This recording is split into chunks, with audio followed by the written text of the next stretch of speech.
If you've ever wanted to be able to change someone's mind, then this week's video is for you.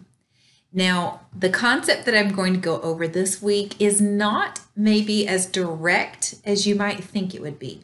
It's a lot more subtle because, to be honest, you can't really change someone's mind.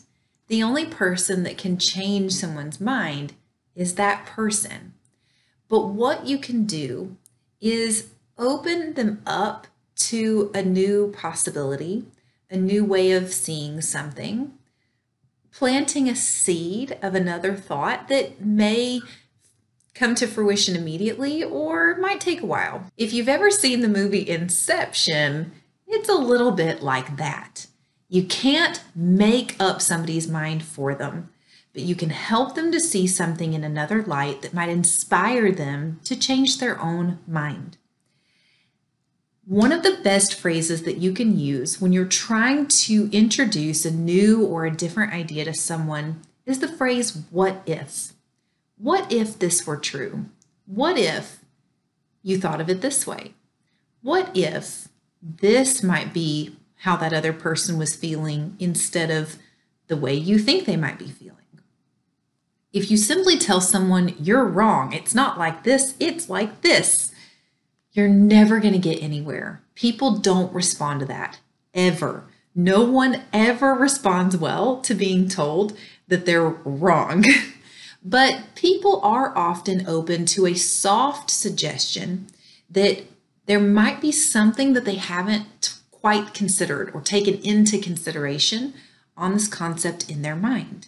Again, you don't get to decide the final outcome of what this person does or doesn't take to heart from your suggestion, but a gentle suggestion of, well, have you thought about it this way? Or, well, what would you think if it was a little bit more this way than that way? What if the person was actually trying to do this when they did that? You're giving them an opportunity to consider another option.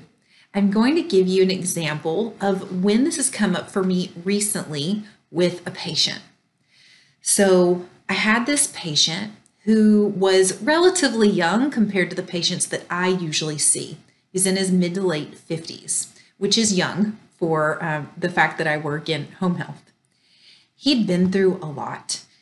He had a strong military history.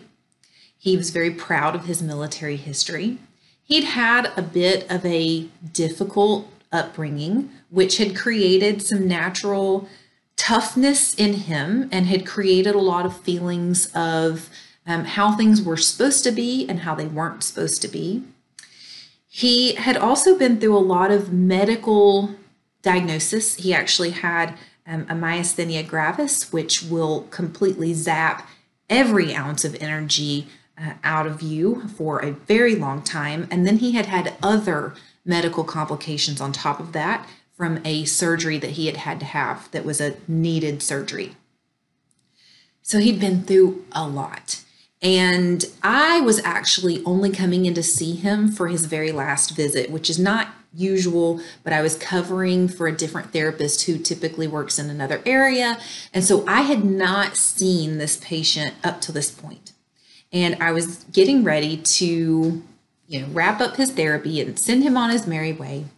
And he had made lots of improvements up to that point, but he was not completely 100% better. But sometimes with therapy, you're not really going to wait until the person is 100% better. You're getting to them to a point where they're independent and they're capable of taking themselves that last little bit.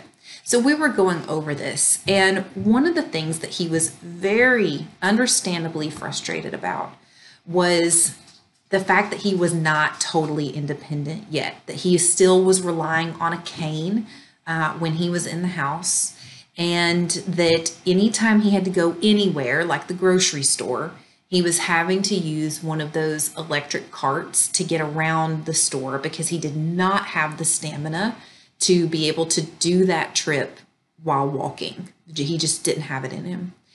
And this is very understandable. That's really frustrating for anybody to be going through. But I think for this man in particular, it really felt like a punch to the ego. And he had a good family. He had a wife and kids, and they were doing a great job of taking care of him. But you could just see it on his face. You could feel it. He had so much guilt piled on top of him, but the fact that his family was having to take care of him. And he kept saying this phrase to me about being a man. That, I just want to be a man. I just want to be a man and do what I need to do for my family. I just want to I know what it means to be a man, and this ain't it. I'm supposed to be able to do this, this, and this. And, a man shouldn't need, a man's family shouldn't have to take care of him like this. A man's family shouldn't, he shouldn't have to rely on them. He's the one that's supposed to be doing the work. He's the one that's supposed to be, they're supposed to rely on him, not the other way around. And he had these very, very fixed thoughts and frustrations in his mind about what it meant to be a man, and that he was not living up to that expectation. And it was really, really depressing and frustrating to him. And now there are a lot of things that factor in to a belief like that. And simply saying something, here I am, this little white girl who's 25 years younger than him, saying, that's not true. Don't believe that. That's not what that means. You're wrong. I'm right. Let me tell you what it really means. Psh, he's not gonna listen to me. He has no concept with which to listen to someone like me telling him that his perception of what it means to be a man is wrong. It's not my place to tell him that he's wrong at all. But it was really hurting me to see him hurting like that. It was really breaking my heart to see his perception of what it meant to be a man wreaking so much havoc on him. And I just said, I think that when it comes to this idea of what it means to be a man, it's difficult because so many people are fed so many messages as we grow up about what it means to be this or be that. What does it mean to be a good, woman, or a good man, a good wife, a good husband, a good provider, a good this, a good that? What does it mean? And we're all fed so many ideas all of our lives about what it means to be right, to be who you're supposed to be the best version of yourself. And I know I have every faith that you have been given a lot of messages throughout your entire life about, being a man goes to work every day, and a man financially provides for his family, and a man is physically able to protect his family. And when those are the messages that you've been given your whole life, and now you're in this situation where these medical conditions that are completely out of your control, you didn't do this. You didn't give yourself myasthenia gravis. There was nothing you could have done to prevent that. It just happened. It just happens. There's nothing you could have done to prevent it.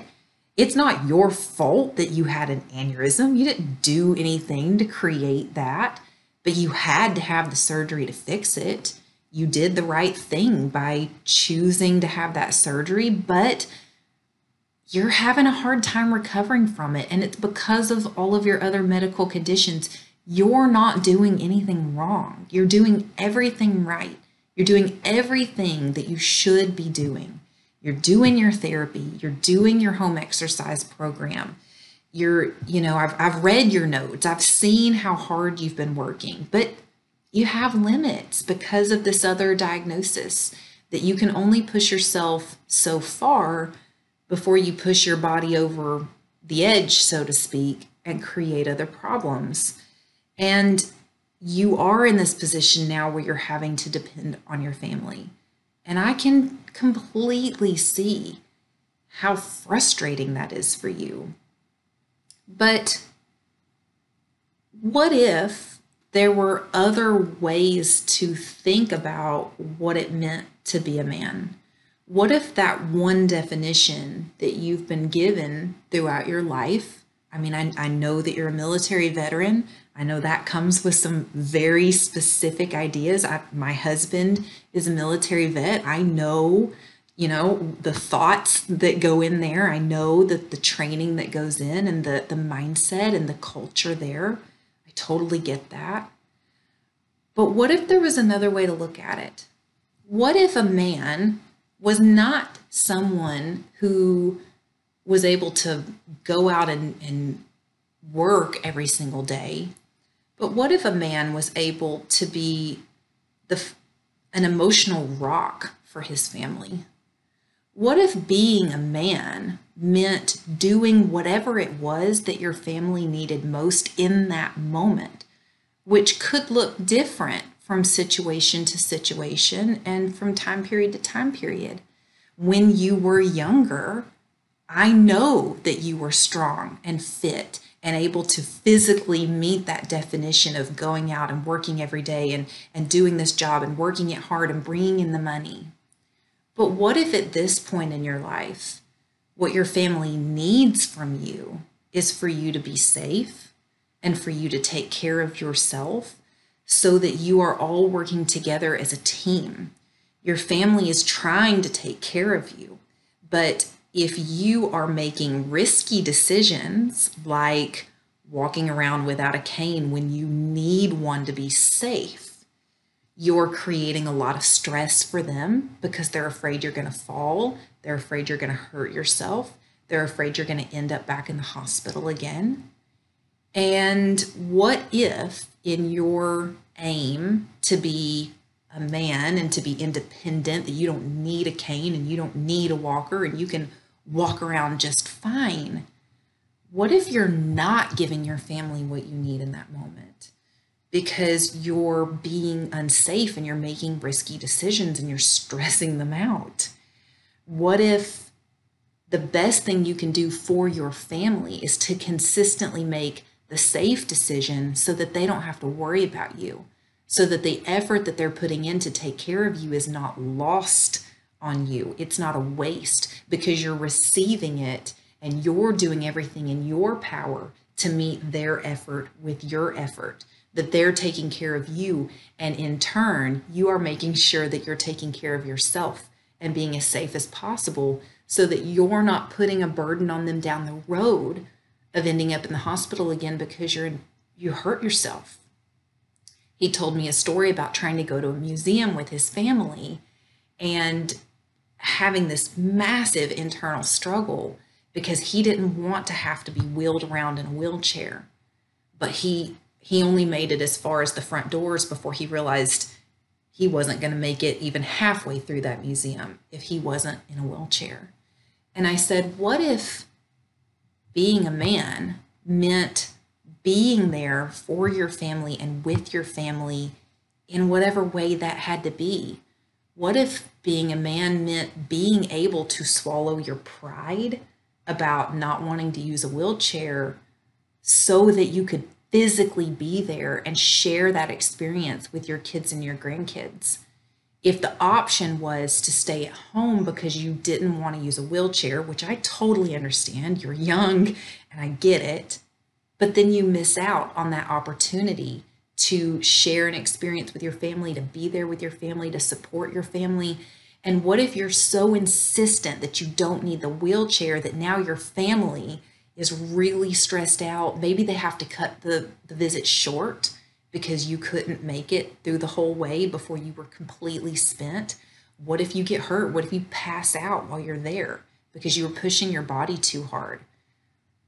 What if being a man meant swallowing that pride of not wanting to be in a wheelchair so that you could show up for your family and be there with them for the whole day? Because by using that wheelchair, now you're able to be with them the whole time. They don't have to feel rushed and you don't have to be worn out and they don't have to worry about you.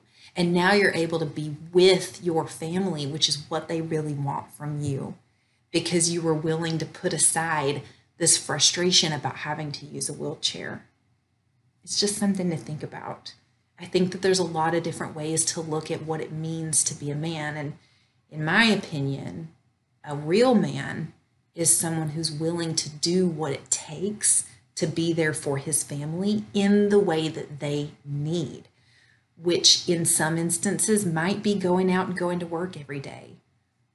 But it might look different in other instances. And I would just encourage you to maybe think about that a little bit. And it was a really long conversation, but by the end of it, I really did feel that he was open to this idea that maybe he could let go of some of these ideas that he'd been fed his whole life, and this pressure that he'd been putting on himself, and this depression and really anger at himself for not being able to do more, because he could shift his idea of what this concept meant. But I didn't just look at him and go, that's ridiculous. That's not what being a man is. Being a man is this. Psh, who am I to make that kind of a comment to somebody? What bearing do I have to stand on to look at this man who's been through everything that this person's been through in his life and tell him that I know better about how to view his own experiences? No. I'm not telling him he has to look at it one way or the other. It's not my job. It's not my place. It's not appropriate.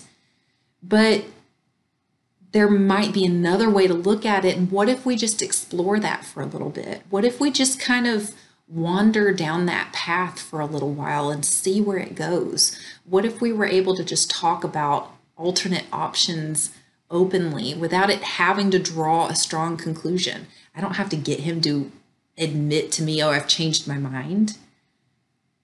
But I have a really strong suspicion that that conversation did change a lot for him. I could see it on his face. I could see the relief washing over him by the time we were done. I think that it made a big impact. And I've seen this sort of conversation happen over and over and over with so many of my patients, where I'm not telling them what to think. I'm not insisting that they change their mind. I'm not insisting that I'm right and they're wrong, but I'm opening up the floor, opening up the discussion to wander around for a little bit. Let's just kind of go down the road of this other thought for a little while and see where it leads us, because it might lead us to somewhere really beautiful. It might lead us to somewhere new or unexpected. But let's just talk about it. Let's just talk about it as though this fixed idea that we've been carrying around for so long might not be true. And if it's not, what are some alternate options for what could be true? Let's explore them. Let's just see what they might look like. Let's turn them over and look at them from all angles and see what else might come up. See what else might actually ring more true and bring a little bit of peace in the moment to somebody who otherwise doesn't have it. So this conversation might not have gone exactly the way that you thought that it would, but I'd be really interested to hear what you think about it. Do you think that this is something that you could try? Do you think that if someone were to approach you this way, that you might be open to exploring some new thoughts or ideas, or challenging some long-held beliefs of yours? If somebody wasn't so openly threatening or challenging your ideas, but instead just asking in a very curious and open sort of way, what if? What if there was another explanation? What if there was another possibility? What if that thing that you're holding on to that's causing you so much stress, what if you could just let it go? Because maybe it's not as fixed and true as you've always thought it was. I don't know. Let's just talk about it. And we don't have to draw a strong conclusion at the end. It's just something to think about. It's just an idea to explore. But many, many times, that is the type of conversation that leads to new thought, and that leads to an openness to a new idea where there may have never been an openness to that before. I've seen this over and over and over with so many of my patients in so many situations and with their family members. and I would encourage you to give it a try. All right, that's it for this week's video. As always, please let me know what are the conversation challenges that you are having, because I'm here to create the content that you need. This is your conversation expert, Julie, and I will see you next week.